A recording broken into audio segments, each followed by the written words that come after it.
बिहार समस्तीपुर से देखिए रिपोर्ट जितेंद्र कुमार की। किसानों का कलेक्टरेट पर प्रदर्शन, भारत बंद का दिखा असर। शहर में स्टेशन रोड से निकाला जुलूस, NH 28 किया जाम। न्यूनतम समर्थन मूल्य की गारंटी समेत विभिन्न मांगों को लेकर किसानों के देशव्यापी आंदोलन के तहत किसानों ने समस्तीपुर के कलेक्टरेट पर प्रदर्शन किया। साथ ही लोगों ने ताजपुर ने NH 28 को जाम किया। समस्तीपुर में किसानों के आंदोलन का नेतृत्व माकपा के विभूतिपुर से विधायक अजय कुमार कर रहे थे, जबकि ताजपुर में किसान नेता सुरेंद्र प्रसाद सिंह ने नेतृत्व किया। कलेक्टरेट पर आयोजित सभा को संबोधित करते हुए माकपा विधायक अजय कुमार ने कहा कि किसान लंबे समय से सरकार से न्यूनतम समर्थन मूल्य की गारंटी की मांग कर रही है। इसके लिए पहले भी लंबा संघर्ष चला, लेकिन सरकार उनकी मांगों को अनसुनी कर रही है। किसानों की खेती की लागत को न्यायपूर्ण तरीके से गणना करने के अलावा टिकाऊ कृषि प्रथाओं के लिए समर्थन मांग शामिल है। ताजपुर में भी किसानों ने 4 संशोधित श्रम एवं बिजली विधेयक रद्द करने, किसान को MSP देने, खाली पदों पर बहाली करने, महंगाई पर रोक लगाने, OPS लागू करने, चालकों के लिए जानलेवा हिट एंड रन कानून वापस लेने, रसोईया, आशा, आंगनबाड़ी आदि स्कीम वर्करों को 10,000 रुपये मानदेय देने, बाजार समिति को लागू करने, किसान मजदूरों को 5,000 रुपये पेंशन देने, ठेका प्रथा बंद करने आदि मांगों को लेकर नारेबाजी की।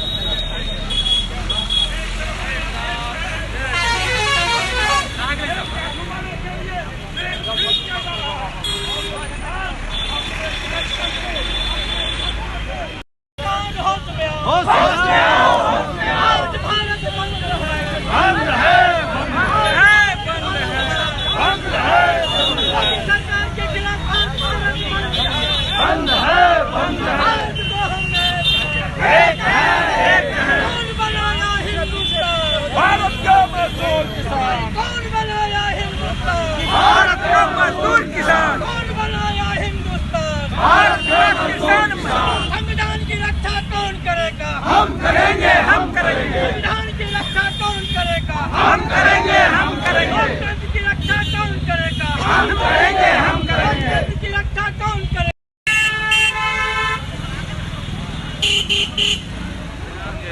ये आदमी आप है, अगर प्रचार हमारा सही से नहीं हुआ किसान मजदूर का बेकार हो जाएगा। बहुत आप प्रचार, हम भी आपके साथ प्रचार होना पता चल हो गया, सब ग्रुप में डाल जाना चाहिए पक्का।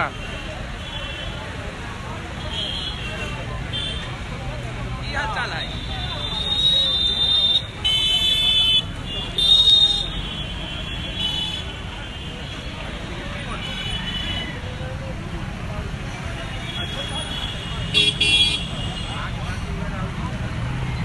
आज आपको पता होना चाहिए कि संयुक्त किसान मोर्चा एवं संयुक्त ट्रेड यूनियन, जितने भी देश के अंदर किसान संगठन हैं और जितने भी ट्रेड यूनियन हैं, मजदूर आंदोलन से जुड़े हुए लोग हैं, सब लोगों ने मिलकर के आम हड़ताल का कॉल दिया।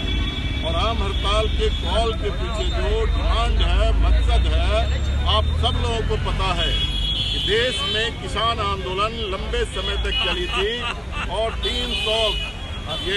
1 साल 1 महीना 8 दिन आंदोलन के बाद सरकार, केंद्र की सरकार ने समझौता किया था।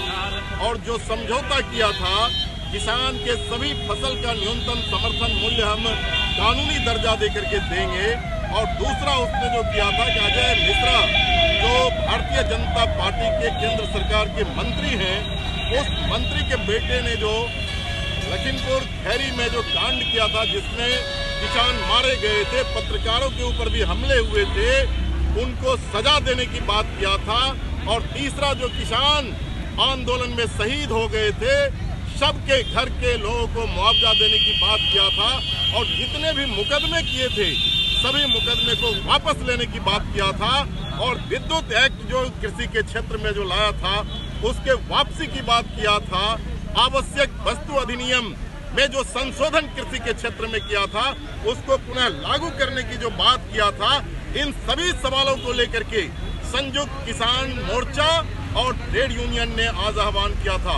आपको पता है कि ट्रेड यूनियन इसमें शामिल है। हर जगह किसान के सवाल पर कदम से कदम मिला करके चल रही है। और उनके ऊपर भी जो हमले हो रहे हैं, उनके जो 40 से ज्यादा उनके लिए जो कानून बने हुए थे ट्रेड यूनियन एक्ट, उसमें संशोधन करके डिमोलिश करके सिर्फ 4 कानून पर आकर के अटका दिया। औद्योगिक मजदूर को हड़ताल के अधिकार से वंचित कर दिया।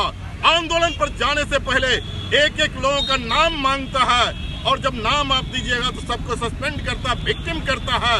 यानी कि पूरी तौर पर इस देश की आजादी के बाद जो अधिकार मिला था, राजनीतिक आजादी, उसके ऊपर हमला कर रहा है। और सिर्फ उस पर हमला नहीं कर रहा है, देश के संविधान को आज वो बदलने के लिए, तोड़ने के लिए वो आगे बढ़ रहा है। सब लोग देख रहे हैं राम मंदिर का निर्माण जो किया है, किसी भगवान के मंदिर का निर्माण में उसकी आस्था नहीं थी, बल्कि 24 के चुनाव को जीतने के लिए उसने पूरी तौर पर इसका ब्रांडिंग किया, मार्केटिंग किया और हिंदुत्व की भावना को उभार करके दिल्ली के गद्दी को हासिल करने के लिए वो काम किया। बिहार के परिप्रेक्ष्य में भी आप जरूर सवाल कीजिएगा। मैं पहले ही बता देता हूँ, बिहार में नीतीश कुमार ने महागठबंधन की सरकार के पीठ में खंजर भोंकने का काम किया। नीतीश कुमार उनके गोद में फिर से खेलने के लिए चले गए, जिनके बारे में वो कहते थे कि भारतीय जनता पार्टी संविधान तोड़क है, भारतीय जनता पार्टी देश के इतिहास को बदलने वाला है। फिर से उसके पास वो जाकर के उसके गोद में क्षुद्र स्वार्थ की पूर्ति के लिए, कुछ सीट जीतने के लिए और कुछ और चीजें हासिल करने के लिए वो उसके साथ गलत और नापाक समझौता किया है। इसको बिहार की जनता बर्दाश्त नहीं करेगी। आने वाले 24 के चुनाव में हर 40 सीट पर बिहार की जनता भारतीय जनता पार्टी एनडीए को हरा करके महागठबंधन के सभी 40 सीट पर जो है विजयी बनाने का काम करेगी। ये आज की बिहार के परिप्रेक्ष्य में कहना था। क्या नाम हुआ? अजय कुमार।